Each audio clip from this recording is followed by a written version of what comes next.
சென்னையில் இயங்கி வரக்கூடிய காயிதே மில்லத் கல்லூரி சார், அது ஒரு அரசு உதவி பெறும் கல்லூரி. அந்த கல்லூரியின் தமிழ்துறை பேராசிரியராகவும் தமிழ்துறை தலைவராகவும் இருக்கக்கூடியவர் காஜா கனி அப்படிங்கக்கூடியவர். இவர் அரசு உதவி அந்த கல்லூரியில பணிபுரிகிறார். அவருக்கு சம்பளமும் அரசு கல்லூரி வழியிலாக தான் கிடைக்கிறது. இவர் என்ன பண்ணிருக்காங்க, மனிதநேய மக்கள் கட்சி நேற்று கூட்டணி பேச்சுவார்த்தைக்காக அறிவாலயத்துக்கு போயிருக்காங்க. அதில் ஒன் ஆஃப் த மெம்பரா இவரும் போயிருக்காரு. அதை பார்த்து விட்டு அந்த கல்லூரியின் செயலாளர் தமிழக முதல்வருக்கு ஒரு கடிதம் எழுதியிருக்காரு. அரசியல் சார்பில் இருக்கக்கூடியவர், அரசு சம்பளம் பெறுகிறார், அவர் உங்களோட உட்கார்ந்து பேசிட்டு இருக்காரு. எல்லாவற்றையும் விட அவர் மீது பல்வேறு வழக்குகளுமே இருக்கு. அப்படிப்பட்டவர் ரெப்ரசன்டேட்டிவா உங்க கூட உட்கார்ந்து பேசிட்டு இருக்கிறாருங்கிறது இது நல்லதா படல அப்படிங்கிற மாதிரி ஒரு கடிதத்தையும் முதல்வருக்கு எழுதியிருக்காரு. நீங்க இந்த செய்தி எப்படி சார் பாக்குறீங்க? முதல்ல அந்த நிர்வாகத்துக்கு என்னுடைய பாராட்டுகள். ஏன்னா அந்த கடிதத்துல என்ன குறிப்பிடுறாங்க, ஒரு அரசு ஊழியர் அப்படிதான் நீங்க எடுத்துக்கணும். அரசு சம்பளம் வாங்குற ஒரு ஆள் அரசு ஊழியர். அரசு ஊழியர் முதல்வரோடு சரிக்கு சரியாக உட்கார்ந்து பேச முடியுமா? இன்னைக்கு பாதி அரசு ஊழியர்கள் ஸ்ட்ரைக் பண்ணிட்டு இருக்காங்க. செவிலியர், அரசு ஊழியர், ஆசிரியர்கள், துப்புரவு தொழிலாளர்கள், மாற்றுத்திறனாளிகள், ஒரு பெரிய பட்டியலே கொடுக்கலாம். அவங்கெல்லாம் ரோட்ல பேரிட்டு இருக்காங்க. அவங்கள போலீஸ் இன்ஸ்பெக்டர் கூட நேரடியாக உட்கார்ந்து பேச்சுவார்த்தை நடத்துறது இல்லை. அந்த அளவுக்கு ட்ரீட் பண்றாங்க. ஒரு முதல்வர் ஒரு அரசு ஊழியரை தனக்கு சமமாக உட்கார்ந்து கொண்டு பேச வைக்கிறார் என்றால் என்ன காரணம்? அவர் அந்த சிறுபான்மை கட்சியினுடைய பொறுப்பாளர்ங்கிறதான காரணம். அப்போ அந்த சிறுபான்மையினரா இருந்தால் என் மீது எந்த அதிகாரமும் பாயாது. முதல்வர் என்னை கௌரவம் செய்வாரே தவிர என்னை ஊழியரா ட்ரீட் பண்ண மாட்டார் அப்படிங்கிற ஒரு நம்பிக்கை தானே. நான் ரெண்டாவது சிறுபான்மை கட்சியில இருந்தால் திமுக காரர்கள் என்னை ஒன்றும் செய்ய மாட்டார்கள், என்னுடைய நிர்வாகம் எதுவும் செய்யாது, இந்த கட்சி எனக்கு பாதுகாப்பு அப்படின்னு ஒருத்தர் நினைச்சா எல்லா அரசு ஊழியரும் கட்சி உறுப்பினர் ஆயிடலாமே. நீங்க அரசு ஊழியர்கள் கட்சி உறுப்பினர் இருக்கக்கூடாதுன்னு இருக்கிறது அரசு சம்பளம் வாங்குற எல்லாத்துக்கும் தானே பொருந்தும். அதனால இந்த நிர்வாகத்துக்கு பாராட்டு.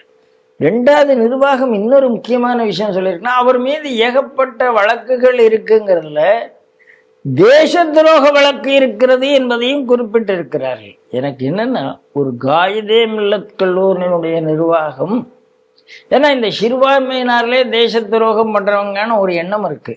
அப்படி இல்லை என்பதை நிரூபித்திருக்கிறார்கள். ஏன்னா தேச துரோகம் பண்ற ஒரு ஆள் நாங்க எங்களால சீட்டு கொடுத்து வெளியில அனுப்ப முடியலை. ஏன் அனுப்ப முடியலைன்னா, அவங்க உடனே சீட்டு கொடுத்தா இதே சிறுபான்மையினர் பிரச்சனை வரும், 1000 பஞ்சாயத்து வரும், ஏதோ அட்ஜஸ்ட் பண்ணிட்டு இருக்கிறாங்க. அப்ப என்ன தெரியுது, இவ உள்ளுக்குள்ள கேம்பஸுக்குள்ள இவர் ஒரு பெரிய தலைவலியாக இந்த நிர்வாகத்துக்கு இருந்து கொண்டிருக்கிறார். தன்னுடைய அரசியல் தொடர்புகளை நிர்வாகத்தை மிரட்டுவதற்கு கூட பயன்படுத்துகிறாரா என்ற சந்தேகம் நமக்கு வருகிறதா இல்லையா? அதனால அந்த நிர்வாகம் நல்லபடியா ஒரு வேலை செய்திருக்கிறது. அந்த நிர்வாகத்துக்கு பாராட்டு. இனிமே அதாவது ஸ்டாலினோ உதயநிதியோ ஏமாறுறது ஒன்றும் புதுசு இல்லை. ஸ்டாலின் ஒரு கப்பு, உதயநிதி விட்டு ஒரு கப்பு அப்படின்னு கொண்டு போய் கொடுத்த கதையெல்லாம் நாம பாக்குறோம். மாற்றுத்திறனாளி கிரிக்கெட்ல ஜெயிச்சோம்னு கொண்டு போய் அதனால. ஆனால் தன்னை பார்க்கக்கூடிய வரக்கூடிய நபர் யார் என்பது ஒரு கட்சிக்காரருக்கு, ஒரு முதல்வருக்கு தெரிந்திருக்க வேண்டாமா? எப்ப இவர் வரணும், இவர் வரக்கூடாது அப்படிங்க. ரெண்டாவது, இவர் மனிதநேய மக்கள் கட்சியில இருக்கலாமா என்று கேள்வி. இப்போ எத்தனையோ பல்கலைக்கழக பேராசிரியர்களுடைய அமைப்புகள் இருக்கு. அந்த அமைப்புகள் நேரடியாக அரசியலுக்குள்ள வராது. எல்லாத்துலயும் அந்த திமுக சார்பு இருக்கும், கம்யூனிஸ்ட் சார்பு அணிகள் வச்சிருப்பாங்க, அவங்களோட அணி வச்சிருப்பாங்க, எல்லாம் வச்சிருப்பாங்க. கம்யூனிஸ்ட் திமுக வேலை தான் பண்ணுவாங்க. ஆனா யாருமே உறுப்பினரா இருக்க முடியாது. இவர் உறுப்பினரா இருப்பதன் ஒரே காரணத்தினால இவர் மீது ஒழுங்கு நடவடிக்கை எடுப்பதற்கான எல்லா நியாயங்களும் இருக்கிறதே என்று நான் கருதுகிறேன். அவர் சார்பில் அவர் என்ன சொல்றாரு அப்படின்னா, நான் ஒரு தமிழ்நாடு முஸ்லீம் முன்னேற்ற கழகம் என்பது ஒரு அரசியல் கட்சி அல்ல, அதன் சார்பாக நான் கலந்துகிட்டேன். ரெண்டாவது, நான் எங்களுடைய கல்லூரியில் மாணவர்களிடம் வசூலிக்கக்கூடிய தொகை அதிகமா இருக்கு, அதன் காரணமாக அதை ஒரு கோரிக்கையாக முதல்வரிடம் நான் வைக்க வந்தேன். அங்க கல்லூரியில் இந்த விஷயத்தை நான் வெளில கொண்டு வந்துருவோங்கிறதுக்காக கல்லூரி நிர்வாகம் என் மீது இப்படி ஒரு பழியை சுமத்துகிறது அப்படின்னு அவர் பக்கத்து விளக்கத்தை கொடுக்கிறாரு. இப்ப நான் ஏற்கனவே சொன்னேன், நிர்வாகத்துக்கும் இவருக்கும் ஏதோ ஒரு பிரச்சனை இருக்கு. நிர்வாகம், இவர் தன்னுடைய அரசியல் தொடர்புகளால் நிர்வாகத்துக்கு தலைவலி கொடுத்து கொண்டிருக்கிறான்னு சொன்னேன். அது இவருடைய ஸ்டேட்மெண்ட் உண்மையாக்கி இருக்கிறது. ஒன்று. ரெண்டாவது, முஸ்லிம் முன்னேற்ற கழகம் அப்படின்னு இவர் சொல்றதா இருந்தா அது அரசியல் கட்சி இல்லை என்று சொன்னால், அரசியல் கட்சி பேரம் பேசுற இடத்துல உனக்கு இத்தனை சீட்டு எனக்கு இத்தனை சீட்டு, இவர் ஏன் போகணும்? இவர் போனது எதுக்கு?